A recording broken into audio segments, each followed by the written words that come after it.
It is so fucking hard to be a parent.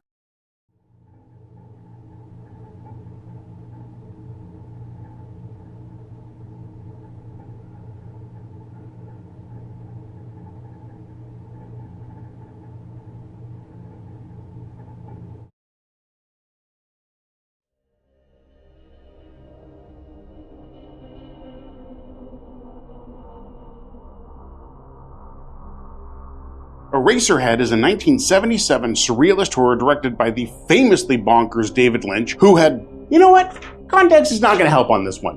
Why don't we just go ahead and dive right into a relatively complete beat-by-beat recap of the events as they happen sequentially in the film, stringing it into what one could loosely call the plot. Strap the fuck in. Things commence with protagonist Henry Spencer floating sideways through space. After the camera does a little 1970s trench run along the dank alien-seeming planet, we run into this well-looking gent who's just vibing at the middle distance through his window. Henry vomits up a lanky ghost puppet, which causes Quato over here to yank on a lever, then subsequently hucking the puppet into a protoplasmic soup. You okay? Henry then goes to his apartment where he's told by this strangely sultry neighbor that a girl named Mary has called after him and invited him to dinner with her folks. After drying a sock on his radiator, we're informed visually that Henry and Mary's relationship is strained due to him keeping a torn photo of her in his dresser. At Mary's place, Henry has an awkward reunion with Mary, where we discover that they actually haven't seen each other in months, and an awkward introduction to Mary's parents, soundtracked by the squeals of a litter of nursing puppies. The family and Henry then sit down to a meal of man-made fist-sized chickens that start twitching and hemorrhaging when Henry tries to carve one. Yoke again. Mary's mom then confronts Henry about having slept with Mary, dropping the absolute howitzer round on Henry that Mary had a preemie baby and he's the father. Flash forward, Henry and Mary are now unhappily married and caring for this wet, goopy E.T.-looking monstrosity. Really impressive puppet, mind. The baby cries through the night, keeping Mary up until she snaps and goes back to her parents' place, leaving Henry alone with it. While tending to the child who falls inexplicably ill, Henry imagines some kind of strange theater show inside his radiator, headlined by a platinum blonde with radioactive mutant chipmunk cheeks. She dances around poorly for a bit before squishing a couple of those ropey puppets from the cold open. We dipsy-doodle the fuck on out of that scene, and Henry winds up face-to-face with the sultry neighbor girl again, who more or less invites herself in and then proceeds to jump Henry's bones with the baby still in the room. There's a short musical interlude with the radiator woman before Henry joins her on stage. She quickly vanishes and a replica of a twig in some dirt is wheeled out. Henry's head falls off, like you do, and the twig starts bleeding like it's a man-made chicken. The baby's head eventually emerges from Henry's neck stump, now wailing in stereo. Henry's head is then dropped in the middle of the city and picked up by some random street urchin who takes it to a pencil factory, where some guy drills a sample out of Henry's skull, reporting it okay. Without explanation, we return to a recapitated Henry in his apartment, where the baby now seems to be cackling maniacally at him. Henry then stumbles into his next-door neighbor, who's bringing home another man for, presumably, bone jumping. Henry, distraught, then grabs a pair of scissors and cuts open the baby's heretofore undisturbed swaddle wrappings. This unveils a mess of unprotected organs that Henry stabs, killing the baby in spectacularly Lynchian fashion. The planet from the beginning cracks open, causing distress for the crank operator, and the film ends in an angelic white void where the radiator woman embraces Henry and he looks to be at peace.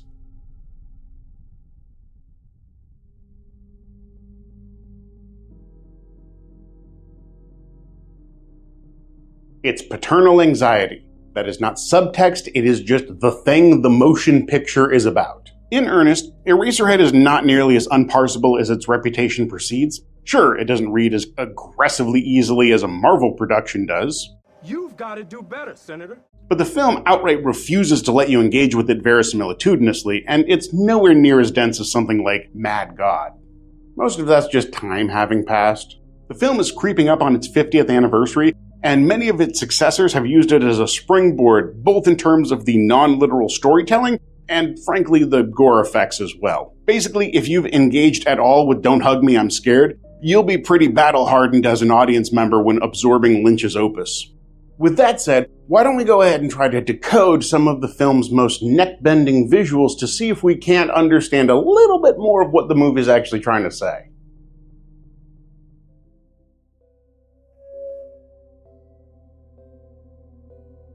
The entire opening sequence is a visual metaphor for sexual conception. That one's not even hard. What with the sperm puppet being dunked in the wet cavernous pool and all, I'm rather confident on that one. As far as the dude yanking on cranks, I'm pretty sure that he's supposed to either be the capital G god or perhaps a god of fertility, like a blighted up Aphrodite. With that said, considering the IVF process, an all-controlling man pulling weirdly inscrutable levers that determine whether or not you get to have a child makes for a metaphor that has aged surprisingly well. Henry is sexually frustrated. It's one of his primary character traits. There's even one scene earlier on where Henry wakes up with a bunch of those sperm puppets tangled up in his bed, and he hurriedly tries to scramble and chuck them out before Mary wakes up, which is obviously... yeah. So whether Henry literally cheated on his wife with a woman across the hall or just fantasized about it is immaterial. What matters is the exasperation that comes from the consequence of the most sexual act one can engage in, ultimately nigh but all stripping away one's life of sexuality. This one's less of a one-to-one interpolation and more of just vibes. The entire Meet the In-Laws sequence hits one emotional beat and just drums on it like Travis Barker. That of entering a space which is intimate, familiar, and familial to its denizens, but utterly alien to you. The squirming poultry is really just the capstone visual to that sensation. The unshakable unease that you've made some catastrophic faux pas in these people's homes when you didn't even know what the rules were. This one might actually be my favorite, especially with how it's employed. Eraserhead is very much a character study. For all the wacky madcap out there set pieces, very, very rarely does the film ever depart from Henry's perspective. Even when he's not on screen, there's a clear sense that we are witnessing things from Henry's point of view. Henry's smexy neighbor, no, she does not get an actual name, brings home her nameless gentleman caller, and, thanks to the Kuleshov effect, we're able to glean that she also sees Henry's shoulder-down form with the head of his mutant infant child. And that one hits real home for me. The process of caring for a baby is here framed as an act of self-supplantation. I totally relate to the feels of, I am no longer me, I am now only my child's father, both as self-perception and as others perceive you. This is also how I read the title and pencil factory scene. The erasure of the head is the erasure of the image of oneself. He who was Henry Spencer is ground down and brushed away like the end of a pencil, and in that absence, the head can only be replaced by progeny. Alright, here's where I gotta put on my big boy film critic thinking cap. For as much as Radiator Girl is perhaps the most iconic image from the film, next to maybe Henry's gormless dome and the aura of some dust motes, she might actually be the most complicated allegory to unpack. Based on Henry having the aforementioned James Sunderland level of ball bluing, and RG being coded as demure and traditionally feminine, one might assume that this is also a manifestation of Henry's sexual frustration. But I don't buy that entirely. She and Henry never share more intimacy than hugging and hand-holding. And we know, thanks to Miss Sashays Around in a Nightie, that the film has no compunctions with attempting to make the audience salivate over the female form when it's trying to impart sexual longing. Hell, the mise-en-scène inside the Radiator is so damn chaste at times, from the platinum bouffant and the all-white garb, to the singing about everything being fine in heaven, to how casually she curb stomps the little cum puppets. There's probably a reading out there of her inclusion being that of salvation coming from the sexual restraint with an almost religiosity to it. But I think there's one last key to unlock this puzzle box of a character. That being how her presence is literally performative, as in she's introduced to us on a theater stage, footlights and all. She's also one of the few special effects introduced to us using the filmic language of specifically fantasy. Henry spends several scenes prior to the woman's appearance staring at the Radiator with an equal measure of placidity painted on his face. Ultimately, I take this all to culminate not in piety, but in entertainment. The curated presentational entertainment of art? Maybe, but absolutely in the unfettered entertainment that lies in the recesses of one's mind. That rings profoundly central to the experience of new fatherhood. When you're half awake at 3 a.m, trying to lull a crying infant to sleep, bottle teetering in your fingertips, forcing yourself to retain consciousness for when your baby is in deep enough REM to attempt another probably doomed crib transfer, that's when your mind entertains you with its own darkest corners. For sure. Though let's not entirely discount external media entertainment sources in these types of situations as well. My phone has gotten a workout in the wee hours trying to keep me up with Northern Lion VODs while I'm waiting for my sleeping daughter to be unconscious enough for an attempt at moving her from my lap. And while obviously David Lynch didn't have access to pocket-portable YouTube on demand, I'm sure that the topic of entertainment in some capacity was on his mind as a new father while he was in the process of also making this movie. Which got me thinking, it's bizarre that of all of the art and entertainment that I've consumed in my day, both since becoming a father and prior to it, the one that resonates with me most on this topic is the avant-garde horror picture from almost 5 decades ago. And because of that, I think it's actually worth taking a quick minute to muse on some of the media that's been released specifically aimed at millennial fathers like myself.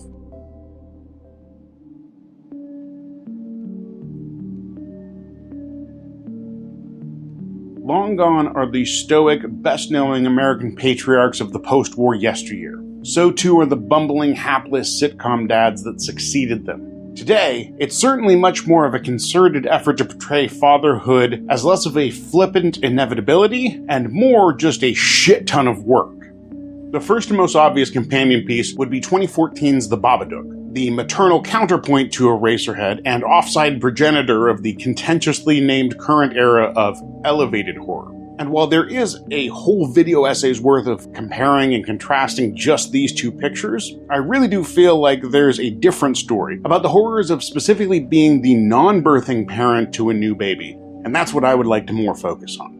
When I think of titles that are specifically engineered to interface with the men of my generation in their postnatal phases, the two that immediately jump out are The Last of Us and God of War, the Norse-flavored one. In The Last of Us, fatherhood is framed as this brutal, violent act of protection. Joel isn't just an incidental dad, he's a man willing to burn the world down for his child, a dark, ambiguously necessary evil in a world gone feral. Similarly, in God of War, Kratos spends the entire game learning how not just to have a son, but raise one, how to be physically and emotionally present for him, which doesn't exactly come naturally to Kratos, the human liquefy button.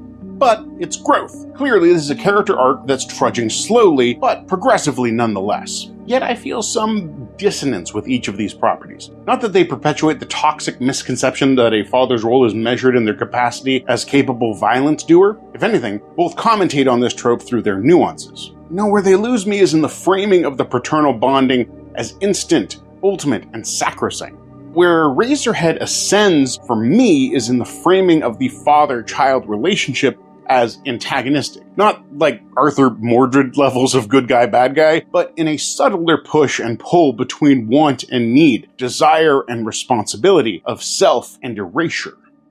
It's not just games. Returning back to the silver screen, plenty of motion pictures depicting dads relatively my age also have this inexorably always worth it throughline in their narratives. Y'all already know a lot of my feelings on the Quiet Place franchise, but it's also worth commenting on here how the initial film's message is for the father's role to be that of noble, humble self-sacrifice. Interstellar, when you can fucking hear it, centrally revolves around the unbalance of paternal sacrifice between family and the greater good. I can't believe I'm saying this, but I think the modern media I've seen that actually gets the closest to what Eraserhead made me feel was the Lego Movie. To spoil, all the seemingly canonical happenings in the movie with Lego Man lead Emmett are actually just the imagined play of our real human protagonist, Finn. The true conflict of the film comes from Finn wanting to use his dad's vintage Lego collection for play by taking them apart and rearranging them, whereas his unnamed father wants to keep his carefully instruction-followed constructions exactly as he made them. Now, I really love the Lego Movie, but to me, it's exactly one line short of being perfect. we have this emotional climax in a conversation between Finn and his father, where the above conflict is outlined. At one point, Finn's dad tells him, You know the rules. This isn't a toy. It kind of is. No, actually, it's a highly sophisticated interlocking brick system. But we bought it at the toy store. which is funny, but it comes at the extremely heavy cost of diminishing the emotional core. I really wish Finn's dad had told him instead these aren't just toys. Have him explain to his son that he's been collecting Legos since he was Finn's age, that this is his connection to his own childhood. I think that connects a lot better with Finn's dad's ultimate sacrifice. Fatherhood doesn't just require a man to be willing to step up and take action for his child. It requires a destruction of self. And man, that's not fucking easy. I think the strength of millennial media about daddom is its willingness to cop to the fact that this is the hardest job you'll ever have in your life, but always concluding that message with, it's worth it. And where I disconnect is not to say that that message is incorrect, or even to call out these as bad IPs, except for maybe Interstellar. But I just want to iterate that it's obvious. Like, yeah, no shit, being a dad is worth it. That's not what I struggle with in fulfilling my fatherly duties. The grand picture of sacrifice for something greater, and that something greater being progeny, is nice, it's comforting. But being a dad is uncomfortable, wrenching, rending, and unmooring. So many of these properties posit that you and baby are on the same side, fighting together against the forces of the world. And that's just not the experience that I've had.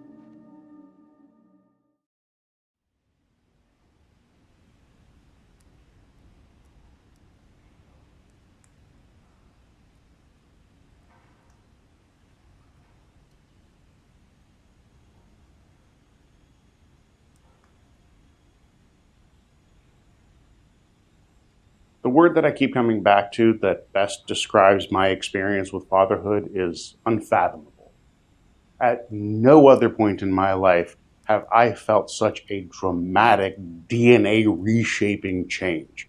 Not when I turned 18, not when I turned 21, not when I graduated from anything, not when I got any kind of job. Nothing even compares, nothing comes close, nothing prepares you for the totality of the shift in essence of who you are. There's a lot of differences between Henry Spencer and myself, but I think chief among them is that his child was an accident. He didn't even know that his girlfriend was pregnant until their baby was already born. Whereas in my life, my daughter was extremely wanted by my wife and myself as an addition to our family. And yet I still feel this very kindred spirit with the portrayal of this fictional man in just how completely reshaped he is by this child. An unfathomable degree. I've struggled a lot in writing this particular section of the video essay. Social media sites like YouTube tend to punish the specific honesty that you usually get rewarded for in fictional narratives, even as strange and out there ones as Eraserhead. But in this I shall endeavor. The big change is not the physical events that occur. It's not the getting pissed on or shit on or vomited on or the lack of sleep or the staying up at night or being responsible for this thing that is so fragile and gets seemingly so determined to destroy itself at every turn. It's the sense of self and relationship that you have to this new life form.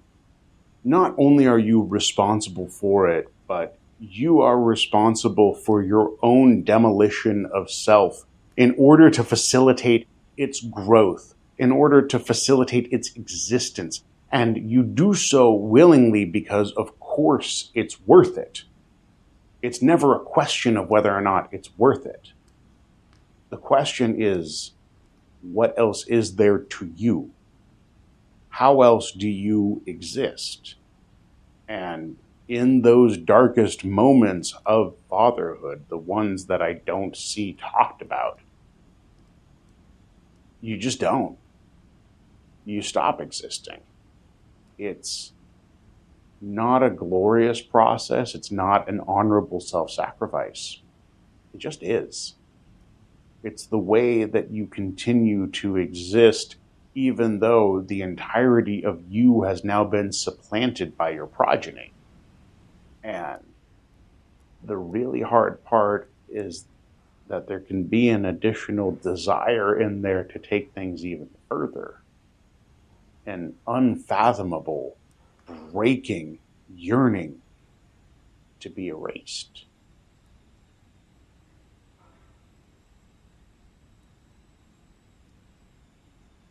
Anyway, happy Father's Day.